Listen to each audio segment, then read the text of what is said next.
สวัสดีครับมาชมแนวทางตำดาวนะครับเนาะของวันที่4นะครับเนาะที่4นี่ก็ออก2958นะครับเนาะ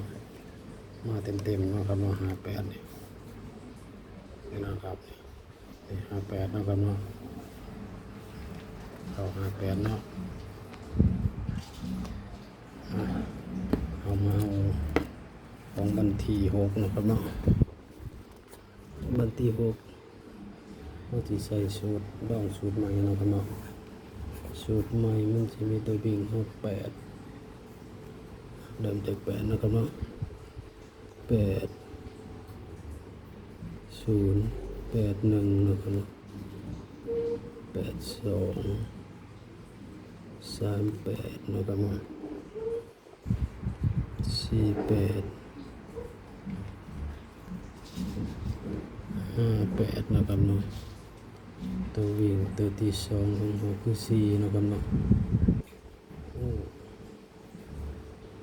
4ก็สิได้แต่40 41 42 43 45นะครับเนาะ45แล้วก็46นะครับเนาะ47 49นะครับเนาะ49อย่าลืม44นะครับเนาะเอาสิเขียนไว้เนาะ44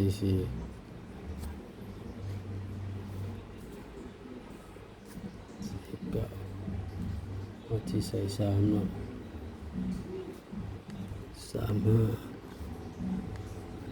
36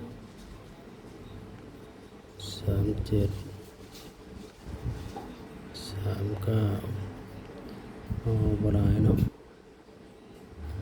39ถ้า6เนาะครับเนาะ60 61เนาะครับเนาะ62 63มีได้เนาะ64มีแล้ว65เนาะครับเนาะ65นะครับ68นี่เนาะบ่มีนะครับเนาะเอาซ้ำนี้แหละจำบ่ได้นะครับเนาะเต็ม8มีบ่มีนะครับเนาะ9 0 1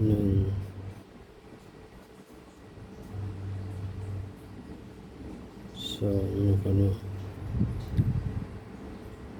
เต็ม3มีนะครับเนาะเต็ม4มีเต็ม6เต็ม7เต็ม9เต็ม0เต็ม2นะครับเนาะ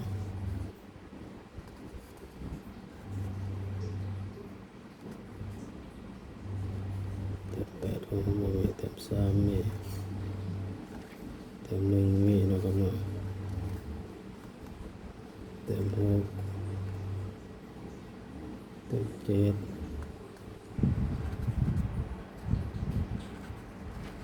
เต็ม1นะครับเนาะตัวเด็กเวิร์ดนะครับเนาะ44นี่นะครับเนาะมันก็เข้ากับสูตรตัวนี้เนาะ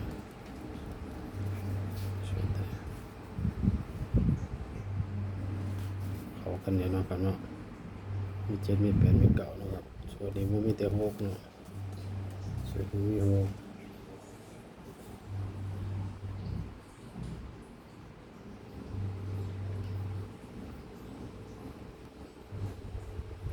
มี8